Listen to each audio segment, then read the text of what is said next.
Hey everybody, we are Martin, Robert, and Francis, and this is Snakes and Otters, a pointless discussion of eternal questions. Get ready, we're about to live in your head rent-free.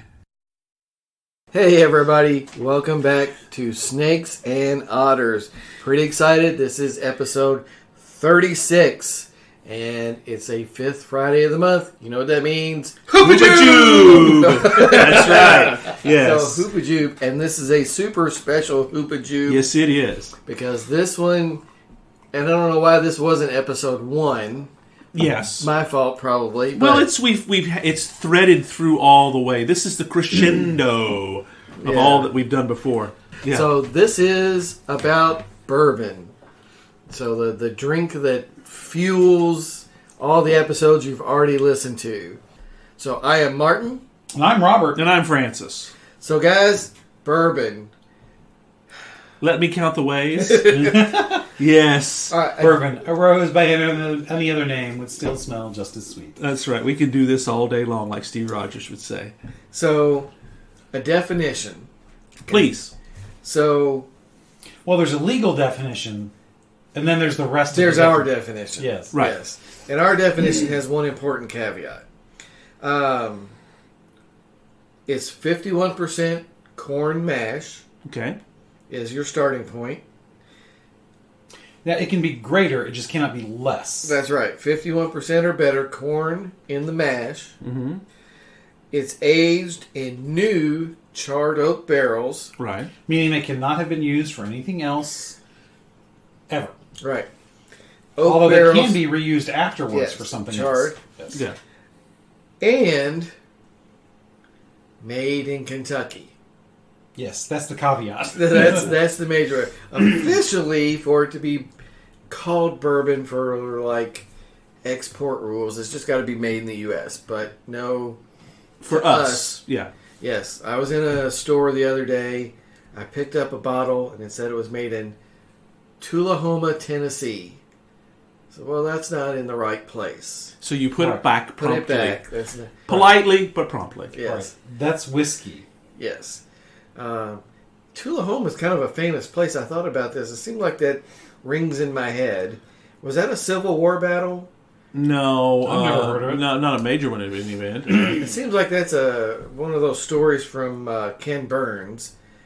It's like an encampment or something. Possibly. It's Tullahoma, the Indian word Tula for mud and Homa for more mud. Does that sound right? You are brilliant, sir. Yeah. Somewhere that sticks in my head. I think that's from Ken Burns' Civil War. All right, well, there you go. When he quotes one of those old letters from one of the soldiers. I can't remember if it's Sam Watkins or one of the other. Probably Sam Watkins in Tennessee. Yeah. Because he was in coming age. So, actually, we are drinking bourbon here tonight. We've got several that we're kind of playing with here. We have to kind of lay that out. Robert brought in some Heaven Hill Bottled in Bond, old style bourbon that we've been messing with here a lot lately. For an inexpensive bourbon, it is surprisingly good. But as we like to say, even a bad bourbon is still bourbon. That's right, yeah. If you don't know, Bottled in Bond means that it was made under very strict conditions and controls. And this whole Bottled in Bond thing was started after there was a serious abuse by people mostly outside of Kentucky, yes, as I understand it, adulterating brown liquids and calling them bourbon. And apparently it got to be so bad. I understand that it was not uncommon for saloons to take the stuff that was in their spittoons and mix that in with some kind of whiskey and call it bourbon. So, there's no controls. Yeah, as long as you can make it brown, then right. you could sell it as bourbon. Right. And so the government, I would imagine Kentucky producers stepped in as well and asked, hey, let's certify this. That's right. And that's how we know Bottled in Bond. It's not so much of an issue anymore. Probably the Food and Drug Administration regulates the bourbon industry more than as far as the making of it. Right. Whereas BAT would Bureau of Alcohol, Tobacco, BATF, which should be a convenience store. Yes, right. That's right. Well, bourbon. The bourbon manufacturers. Alcohol, tobacco, and firearms should be a convenience One-stop store. shopping. Yes. The bourbon industry itself does a lot of self-regulation too. I mean, they recognize they have a vested interest in the quality of the product. Right. And it has absolutely taken off. It has in the last few years. It's like Scotch used to be. Yeah. Used to be in movies. It was so sophisticated to order a Scotch on the rocks. Not so much anymore. I mean, it's not that people think anything less of Scotch, but I mean, it's just bourbon is the drink. Yeah. It ebbs and flows too on that. I mean, if you might remember in 1964, the movie Goldfinger, which took place in Kentucky, Goldfinger asks James Bond what he wants. He says, "I hear the bourbon and branch water is very good here in Kentucky," and he was exactly right. It's been that way for a long time. Yes, and it really. The reason that is, go ahead. You want to go somewhere? Well, I would like for you to say who Bond was talking to at that point. Oh, or at Goldfinger. No, that's not who he was talking to. Who was he talking to? Come on, say it. No, I mean, it was Goldfinger. I'm sure, positive. Wasn't it Pussy Galore? No, she was there, but he wasn't speaking to her at the time because makes the order from Goldfinger. Pretty sure on that. Maybe Martin was just caught up in watching her. Yes, Honor Blackman in 1964 was unbelievably awesome. That's correct. As Pussy Galore. That's what you're wanting. I get it now. You wanted me to say the word. Okay, yes. All right. And this is a Hoopajoob episode. It's a Hoopajoob episode. We will talk about James Bond later on. I'm a big fan, have been for a long, long time. The name Pussy Galore, Ian Fleming created her in the book. Yeah. She was actually a minor character in the book, but whoa. What an inspired name. I'm sorry. As Sean Connery would say when she wakes up and he sees her and she says, "My name is Pussy Galore," he says, "I must be dreaming." That's exactly right. It's pretty impressive. That's not very woke. No, it's not very woke, but it's historical. It's part of our culture on that. Yeah. But I was about to say about the bourbon and branch water. Right, bourbon, right. Yeah, the bourbon and branch water in Kentucky is pretty splendid, as he says. The reason for that, and as Kentuckians, born and bred here, you're a transplant, but you're actually here originally. Yes, my family is from Kentucky, very, very deep Kentucky roots. Exactly, transplanted to Michigan, where you were born. But, yes. Yeah, we forgive that, of course. But well, he's here now. Exactly. That's what's important. But as myself, as somebody who grew up in the area of Bardstown, where it still is made today, one of the reasons that bourbon is made here, and has been made since the 1700s, mind you, is because of the limestone in Kentucky area is uniquely suited for that. It filters the water in such a way that enables bourbon to be made and made well here. It's also the weather here. It is the perfect place for the heat and the cold squeeze and release. Compress and expand. Yeah, we have all seasons here, and they're all mild, but they're all distinct. Yeah, and that's one of the advantages. 100 degrees in 1st of August, I'd call it mild, but yeah. But you store it and you're aging it, that's it. Yes, the important thing is you get that shift. It's part of what's going on. That's right. There are real seasons here. You get all of them. It's soaking in and being pulled back out. That's where that wonderful, beautiful amber color comes from, is the inside of those charred barrels. That's right. That's part of the rules too. It's got to be, generally it's aged at least 2 years. Yep. Generally, we'll usually hit stuff that's at least 6 years. Sometimes 8 too. Yeah, that's common. So basil is how long is basil? That's right. Basil Hayden is one that we've got on here now. To be honest, I'd have to look at it. It doesn't actually say on here. I want to say it's 8 years though. At least, yeah. It's artfully aged, as they say. It's 80 proof family recipe with a spicy finish. It's 8 years. Yeah. For that one, but that's a microbrew. That is a specialty Basil Hayden is one of, it's a Jim Beam product. I want to make sure I identify it properly. But there are several Beam products that are made that are that more expensive line. We prefer it, as I've mentioned in a previous episode, Basil Hayden is my direct ancestor. Me and thousands of other people, mind you. Yeah. But I kind of get that whole connection. So that's one of the reasons it's my, if you ask me for my preferred expensive bourbon, it's gonna be Basil most of the time. However, I used to consider that an expensive bourbon, but not anymore. No, it's not. It's not extremely expensive. It's about $30 a bottle, but you can get it a little bit cheaper. Well, yeah, when we now. were in college, that was expensive. Well, yeah, because we had no money. Right. But yes, Basil Hayden. One of the things I like about It's your first bourbon, am I right? My first bourbon. That's right. When we got together way back in 1992 to watch the election returns, Oh, that's right. we drank bourbon. I had forgotten that. Yes. Yeah, I was going to ask you how you dated that. Is how we had that Now, out there. I will admit, as far as bourbon goes, I was a heathen back then, and I mixed. Well, I've since learned better. we all started at a certain place, and yes, a bourbon and Coke to me in those days, yeah, that's what I would do. That I have since learned that that's a kid thing, Yes. and we were kids. We were in our early 20s at the time. We've since learned that ice is about all that's tolerable, and we'll even drink it neat from time to time, as we've learned it is the proper way. Yeah. Well, some bourbon is mixing bourbon. Sure. Very Old Barton is an excellent. It is. My mother used to work for Barton's for I many bought years. a bottle of Very Old Barton several years ago. So I wanted to try an experiment. I wasn't going to spend $30 or $60 like I could pay for the double oaked Woodford on an experiment. So I got a bottle of Very Old Barton. It was $10? $12, $15 range at most. Because I read a thing about on the Mausers and Muffins blog. Remember that? Yes, at Mauser's, as in the gun. The gun, Yeah, yes. that's right. Yeah, it's a great blog. I remember that. She used to talk about making bacon flavored bourbon. This is before there was such a thing. Right. Yeah.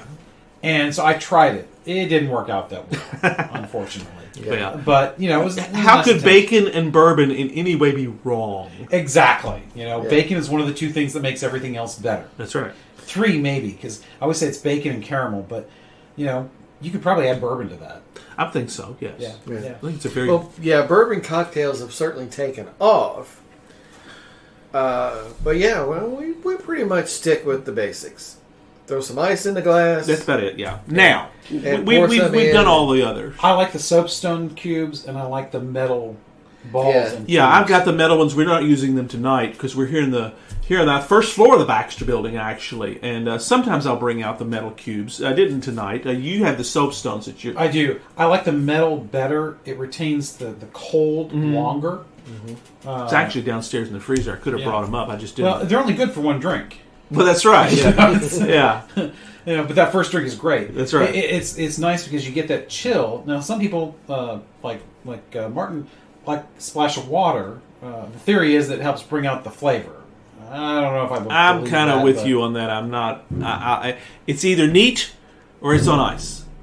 That's kind of where I'm going to go with that. Yeah. I like the reason I don't use the ice most of the time is because I don't want to dilute the bourbon unless it's a high proof bourbon. Like you get a 120, you should have it with ice. Makes sense. Generally, bourbon starts at 80 proof, which is 40% alcohol. That's what this basil is 80 Yes. proof. Yeah. So that's generally your starting point. That's another one of those kind of, supposed to be a rule, just like being made in Kentucky. Well, we're going to say yes, that's a rule. Sure. It's our podcast. We can say what we want to, That's right. So, what makes it so wonderful, though? Oh, Yeah, I don't know because it's an acquired taste. sure I have an interesting relationship with alcohol. So for me, it's odd things trying to decide what makes it good. So I've told you guys, and I don't mind saying it on the podcast, my parents are both alcoholics. Yeah, my father was too. Very bad alcoholics. Yeah, mine was my too. dad could be a mean drunk, but he could also be one of those jolly drunks too. My mom just drank a lot. Mine was a quiet drunk. Yeah. My mom could also be a smartass, which when she drank made it worse. Ah. So, but anyways, Dad was mostly a beer guy. I don't remember him drinking a whole lot of whiskey, but I'm sure he did. Mom was started out as VO and 7-Up. Then she went to 7 and 7. That sort of thing.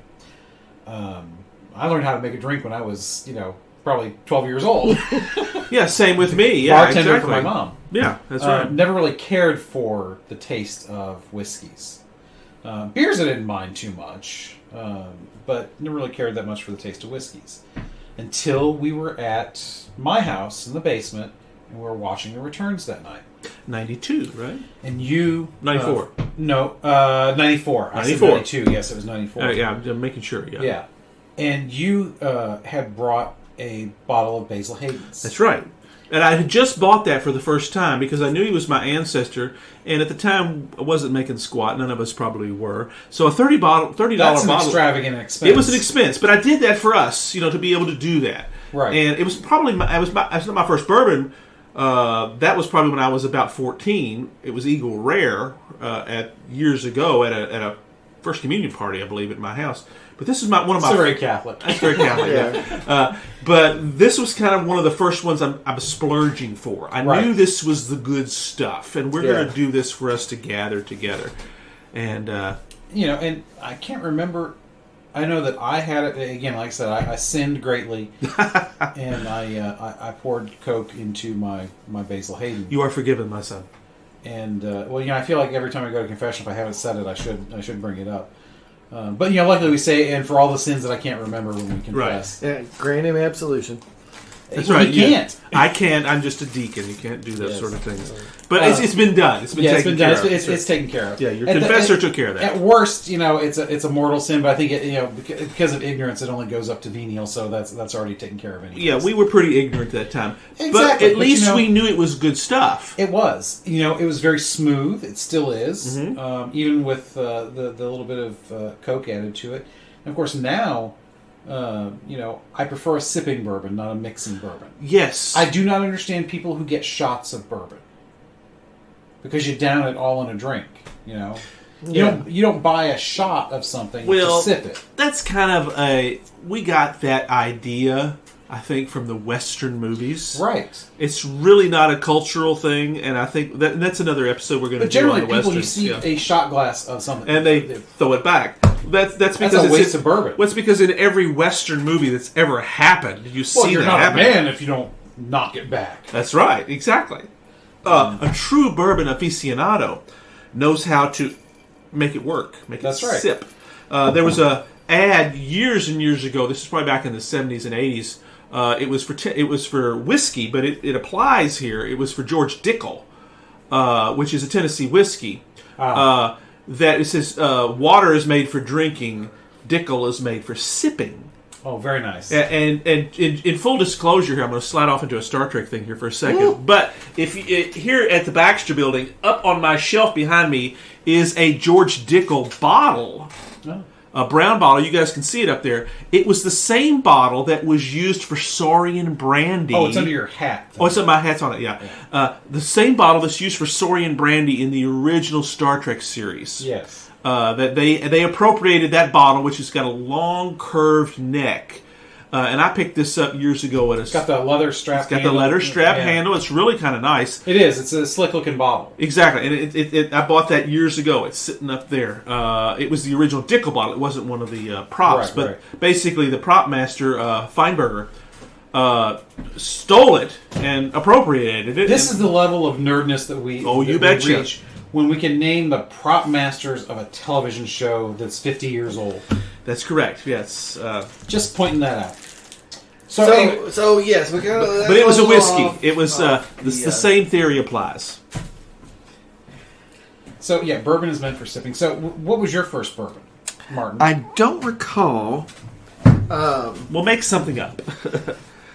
But I like to go through lots of different ones. Right, you've always been a Scotch drinker. Yeah, stuff that's not even produced anymore, I don't think. But, for a while, Willie Nelson had his own... Right. I'd forgotten that. Whiskey River. Yeah. So Whiskey I like River to get take my mind. different ones all the time. My two big favorites are also Nelson County, Bardstown area products. Elijah Craig and Knob Creek. Yes. Yeah, Knob Creek is a Jim Beam product. It's of the same line as Basil Hayden. It's one of those premium micro brews, so to speak. There's like 3 or 4 of them. I don't remember all of them, but Knob Creek is one of the very best. Yeah, and That small batch they've got going right That's now, it. that's good stuff. Yeah. Well, I gave that to I gave a great big bottle of it to my uncle many years ago when he turned 50, and he looked at me like, what the hell did I do to deserve such a great thing from you, my nephew, on my 50th birthday? My wife actually supported that when we did that because we spent a little money on it.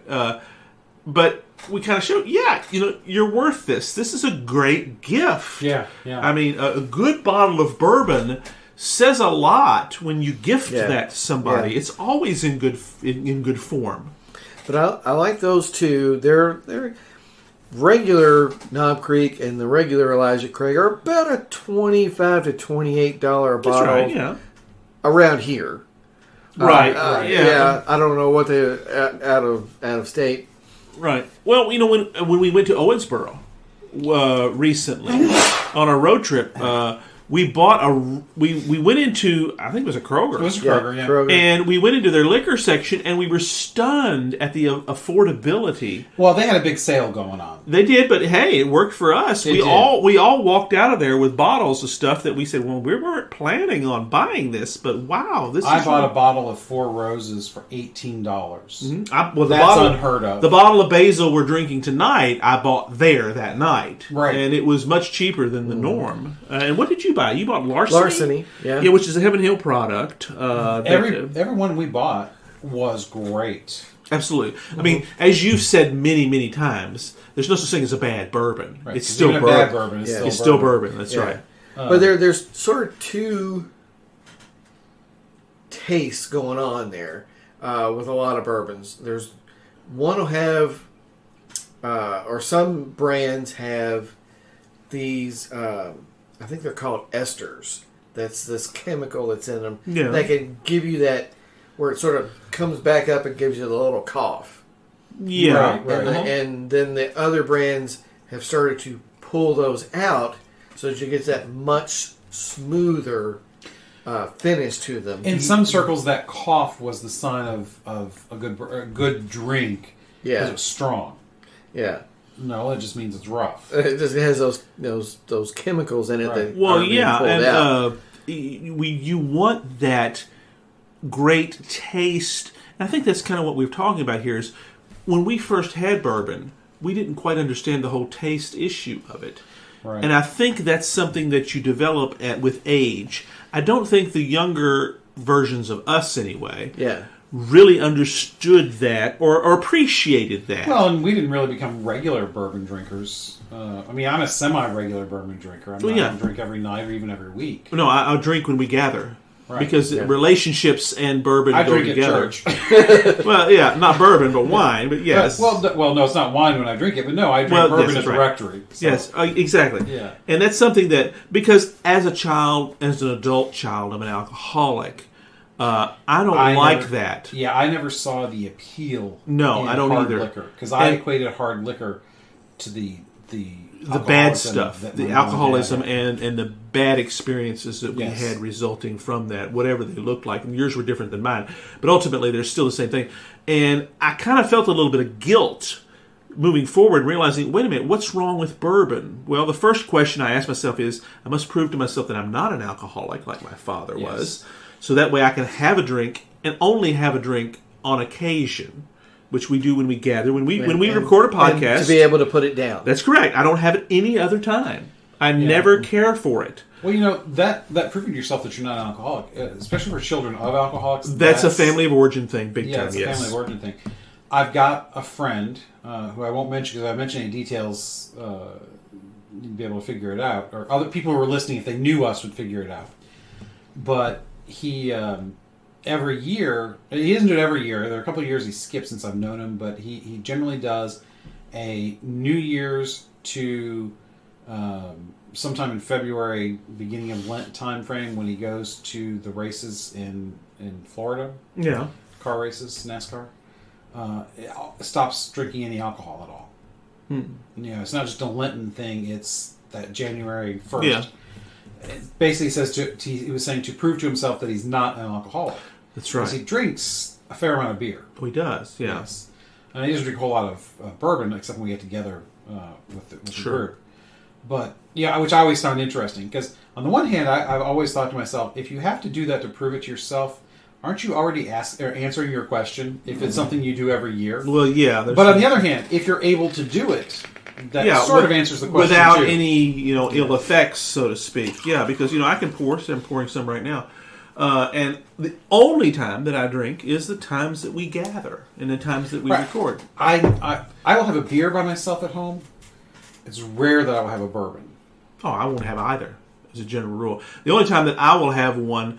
If I'm out mowing the grass and it's hotter than blue blazes, and I come in. Sometimes when it's hot enough at certain times, a beer is worse. A good cold beer. The best beer I ever had was after I helped a good friend of mine, whom you all know, load soybeans when we were kids in 100-degree weather, and we're in a little silo at his grandfather's house. He'd come to the city to pick up some silos, a truckload of them, and he and I got into the silo of soybeans. It's 100 degrees outside, so it's 120 inside. And we're in there loading the back of his truck. And when we got out, his grandfather had the old returnable bottles, you guys remember those, back when you do that, of Black Label beer, which is as cheap as it gets. Yeah. And he had it in a refrigerator there next to the silo that we went into, a little block building. It's the best beer I ever drank because we shocked that thing down as ice cold. Like two of them right afterwards. I'm thinking, wow, that was a good beer. Yeah. So, part of the bourbon's not one of those things for me that even if I were prone to want to get drunk, that I would want to use to get drunk, because to me that would be a waste of good bourbon. Yeah. It's meant to be shared. It's a social drink. It is a social drink. Well, I mean, and not to go Star Trek on you, but I will. You remember the time... Imagine that. You see, again. Of course, I do this all the time. You remember... I've noticed the more bourbon, the higher the incidence of Star Trek references go. I'm sorry. They haven't even gotten to talk about taste or nothing yet. No, we haven't. But you will remember... I'm trying to get there. You will remember Captain Picard received a bottle of the 57 from his brother. Yes, the wine. The wine. It was wine in this case. That he picked up when he went back home. Family was the name of the episode. It's one of my favorite episodes of Next Generation. He visits his brother Robert at their family chateau in France, and he gets a bottle of this, the 57, and goes back and he says, make sure, Jean-Luc, when you drink this that I'm giving you, here's a little of the 57, try not to drink it all at once, and if possible, don't drink it alone. And then they embraced because they had been at odds to that whole story. Yeah. And they did that, and it's that moment, which is really powerful. And about 6 episodes later, they make first contact with a new species. The episode was First Contact. And Picard brings this out to the leader of this new planet that he's found. He says, this is a bottle of special drink that my brother gave me that I want to share with you, leader of this planet that we are now contacting, kind of as a way of bringing us together. It's a powerful moment, but only if you paid attention to the whole series. Even I don't remember that. Sorry.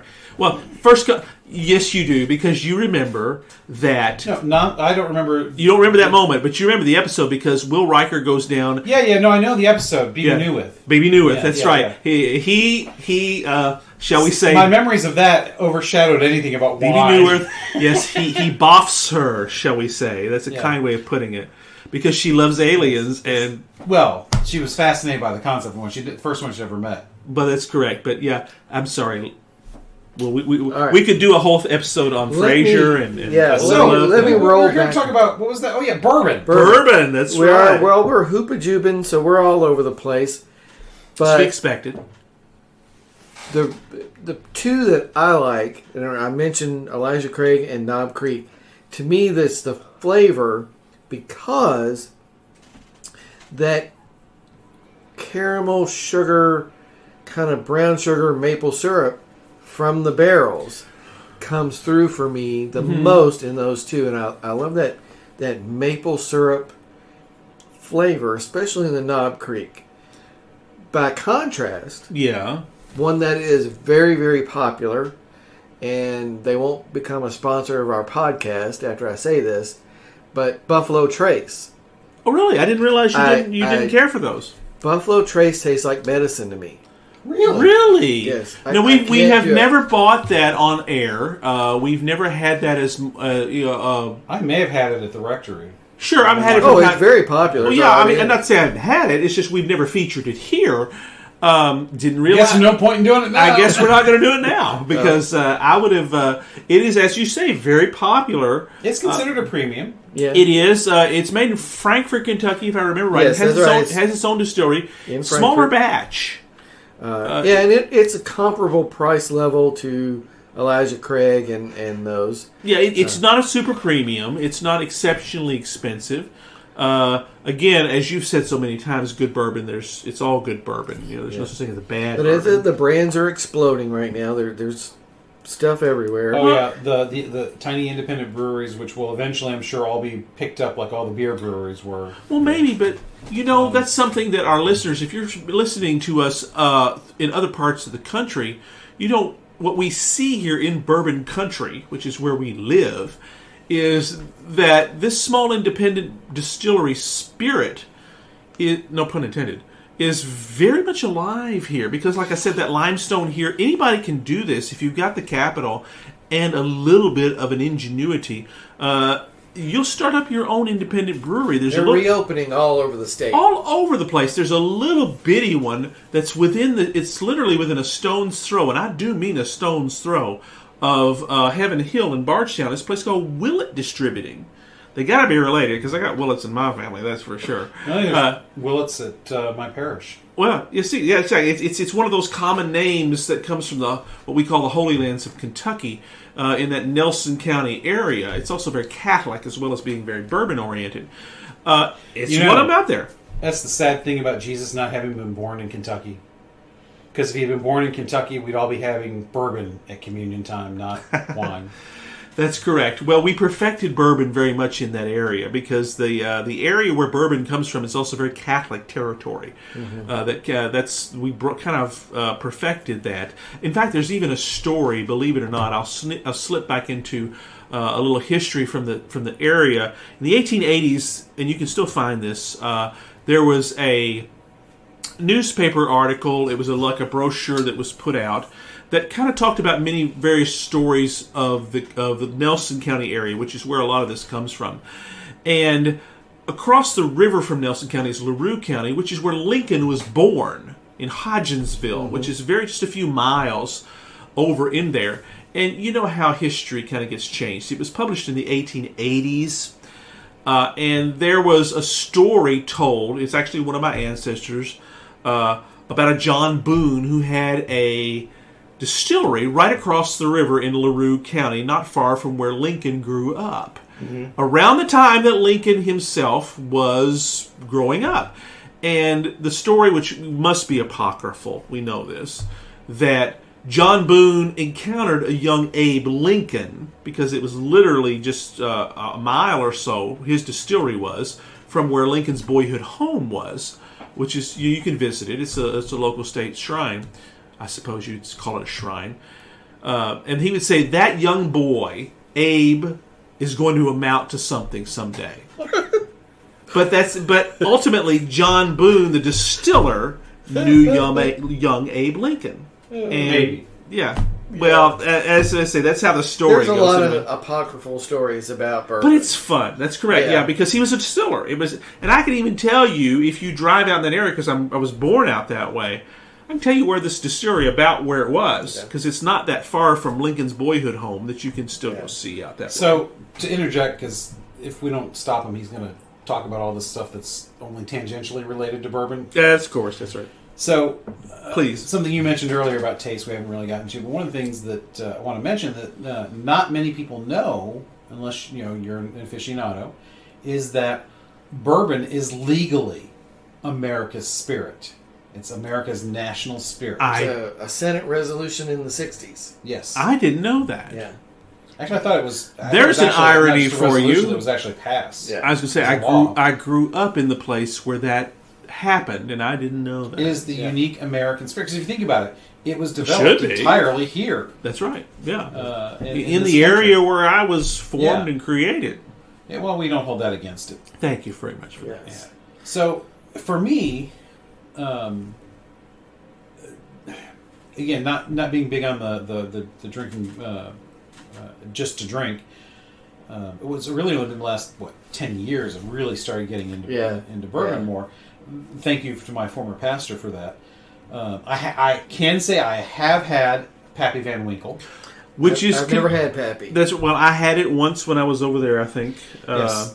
When Father has it, if he likes you, that's right. He'll let you have a drink. A drink. Because Pappy Van Winkle retails at $100 a bottle?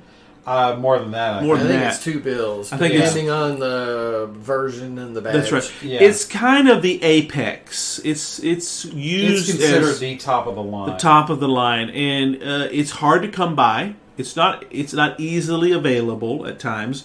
There's a scandal. Well, generally, when it goes to stores, there are auctions for it. Right, and there was actually a scandal here locally not that many years ago about somebody ending up with a few pallets of it illegally.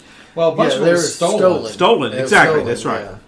And then when it was recovered, they ended up having to destroy what they recovered because they could not guarantee the integrity of the bourbon inside the containers. Which is an unbelievable shame. Yes. So, and then of course we had some fires over the last. Heaven Hill had a tremendous fire in the 2000s that destroyed at least 2 warehouses, maybe more.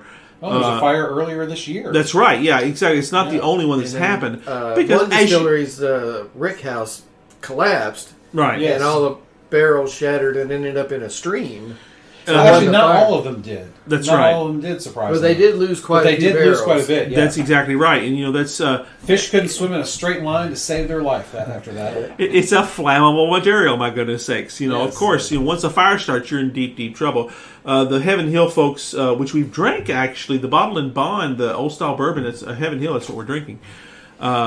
They relocated... I don't want to say they relocated. They created some new warehouses out on the other side, on the north side of Bardstown, away from everything else, which makes a little sense because that's 2 fires they've had in the past few years. It makes some sense. I've been looking into my fire procedures and my safety protocols if I were them, but these were both accidents. It's very clear that these things happen. Right, but you can still do things to mitigate it. And that's what they did. They absolutely. They have. If you drive from Louisville to Bardstown, you'll see a huge area.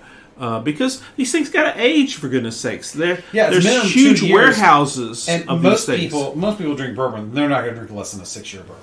Right, and these things have to sit around for a while, so you've got a great deal of inventory tied up. And the longer you let it sit, the more you need of the original barrels, because this stuff evaporates. It gets soaked up by the wood. It's called the Angel's portion. Angel's share. That's right, because so much of it evaporates out over time, because it's set in unlike the Jim Beam stuff where it's the devil's cut.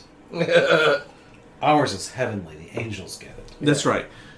Because these things, if you've ever been there, and for viewers and listeners across the world, you may have never experienced this, but here locally it's very easy to do. These warehouses are huge, with barrels all through them, and they're about 5 or 6 stories high.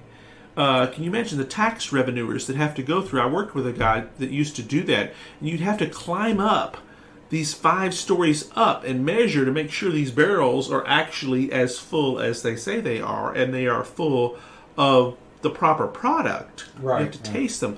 In fact, they only did samples. They didn't do every single one. Well, that's right. Yeah, they'd have to pick, at random. Yeah. And in fact, one of the recent... It'd be a great job to have, wouldn't it? And barrels have to be moved around, right? That's correct. They have to be, because they're rotated as the years go through, so so they kind of go themselves... Because the humidity and the heat is different. That's right. Different spots of the rick house. In fact, one of Heaven Hill's recent products, which we have drank on this show, Larceny, was named after a inspector who used to go through and take portions, because he would taste them to make sure they were right, and he would take the best barrels and he would steal that on his own. He eventually got caught at this, obviously. And that's where the name Larson, it's a new bourbon that they came up with, because he would try to get the best bourbons. He would steal that because that's what he did. It's a great product. We've drank it. It was very before. good, surprisingly, because none of us had ever heard of it before. So It's relatively recent. Yeah, because it was good. I and Mrs. Francis toured the Heaven Hill Distillery not that many years ago, and because they had just brought that out, and they explained that whole process to us. We toured their warehouses. Oh, the smell! Because you smell those oaken barrels. And don't put your face over the mash. No. Yeah, we walked through there too, and that's one that you just kind of walk by. It's a fascinating experience, and there's a whole industry based on tours of these distilleries here locally. People come from worldwide to say, "Yes, I've been to bourbon country. I've seen where it's made." Yeah, it's part of the promotion of the product. It is. The Distillers Association has you get your Bourbon Trail passport to get them for the Bourbon Trail. And all over. It stamped. And still, though, we're prattling on. What we like about it? Well, for me, now that I've acquired the taste... Yeah, it took some time to get there. I only like to sip, but I like a bourbon that has a smooth taste, meaning I'm not going to cough after it. Although I'm sure if I gulped enough of it, I would cough. Yeah, sure. That would be a sin unto itself. Talk about sins worthy of damnation. Mark that down for the next episode. Yeah. Next one we do. And which one is that? It's next month, isn't it? Yeah, it's our next Hoopajoob that we're going to do. Okay, which is a few months in the future, about sins worthy of damnation. We've come up with we're giving this a little time to prepare. They don't need to know about that, but that's right. I shouldn't have mentioned. Yeah, mine involved traffic. Right. So anyways, mine involves toilets, but that's another it's another issue. That explains so much. That's anyways, I forget where I was going with that because we just totally. The taste you like. Yes. Why do you like it? When you bring it in, you gotta I like it smooth. Yeah, smooth. It has to go down easy. Mm-hmm. I like the warmth in the mouth. I like now with the Heaven Hill it had a bit of a sharp bite. That's right, and that's it, welcome at times. Yeah, it's fine. It's not that I don't like that. It was a little unexpected because it was very sharp. Well, sharper than we're used to. We had never tried it. Yeah. And you bought it kind of on a lark. Yeah, a couple of years ago. Yeah, you hadn't planned on really because we've not I hadn't cracked it until tonight. Yeah, we cracked it together and enjoyed it, of course. So I like the smooth taste better, but the sharp taste is fine. But more importantly, is what happens after you swallow. I prefer it when we get a nice. I hate to call it a burn because burn implies pain. Yeah, it's not a burn. It's a warm sensation down your gullet, down your throat, to your stomach, and it'll last. It's not an irritation. Angel's Envy has it. It's very good. Surprisingly, this Bottled and Bond Heaven Hill was very good. Had it. It's not as strong in the Woodford Double Oaked, but the Woodford Double Oaked just has a smooth, great taste and flavor. Yeah. The Double Oaked is great because it is literally the first time it's put into a barrel is the new barrel, but it can be it's put in a second barrel. I presume that is also unused, but I presume that because it would be the second one, they could use a barrel that's already been used, but I presume that they've both been unused prior to being put in. It's a little pricier. It runs about $60, not on sale. If you're lucky, you can usually find it $50, $55, depending on where you're at. And it's just really good. I think dollar for dollar, it's the best bourbon you can buy. People like to say, "Oh, Pappy's is the best," but you know what? I'll spend $60 on this over the $2, $3, $4, $1,200 on assuming I had that kind of money. For a Pappy. Sure. Because it's very, very good. It's a high quality bourbon. It's not the most expensive non-Pappy you can buy. But it's to me it's just very, very good. Well, the Angel's Envy and the Four Roses we got the last time, which we've used both of those. Also had a very nice stuff. after burn, that warmth. I was very pleased. It was smooth, good flavor. It's a little bit lighter in color, which means the char on the oak is going to be as deep. Well, Double Oak by definition is going to be a little darker. Right, Double Oak is the darkest bourbon I think I've ever seen. Yeah, it pulls in a lot of that caramel out of that wood that's burned. So Yeah. yeah. One of the guys, the guy that I bought the Heaven Hill from, he was telling me about the process and about the charring, and I never really gave it much thought before. But he said bourbons today are different than they were 20 years ago or 50 years ago for this reason primarily. Most places do not char the insides of the barrels as deeply as they used to. Which means you don't get as much char in the bottle. They're not Which is pulling very all that. interesting. It's part of the process that gives it the they flavor. literally changed the process. Partly it's money saving thing. That makes sense. But it'd be interesting to get 50-year-old bottle of bourbon. I hate to crack one open, but it'd be an interesting. But I mean, why have it if you're going to put it on the shelf? Well, that's to be honest, that's exactly because you would ask the question, what is it that appeals to me in particular about bourbon to us? For me, it is that sharing, that relationship, because as I indicated before, my father was an alcoholic, and alcohol on its own is repugnant to me in general terms. From my experience, most alcoholics, they may start with a group, but they always finish alone. That's exactly it. And to me, what is great about bourbon is that we share it together. Yeah. And it could be in a larger group, as we often have done, but ultimately the best version of it is the three of us It's a small group. gathered here together, sharing this wonderful moment with each other. It's an extension of relationship, which is one of those great things that we are gifted with. It's the same principle of when you get together to have a meal. Mm-hmm. Yeah, exactly. The It's very breaking much of the same. bread. That's right, and the drinking of wine. That's right. Yeah, to be that very Eucharistic classic, here. Yeah, Yes. but this is the special. It's our thing. It gets us talking. You always hear there's like a right way to drink it and a wrong way to drink it. We don't believe in that. Hey, I like to put a little in and do that Kentucky chew where you've got it in your mouth a little bit and you kind of swirl it around. Sure. And then pull it down. A lot of them do make me cough. But the ones that don't, that's the really special ones. Yeah. Well, yeah, exactly. It's about what we share together. I think is the big thing about that. Yeah. Like Jean-Luc would say, or Robert would say, try to drink it, don't drink it alone. Sounds like his 12th Star Trek reference. This I think so. I think on that note, we need to finish because we're 45 minutes into talking about bourbon.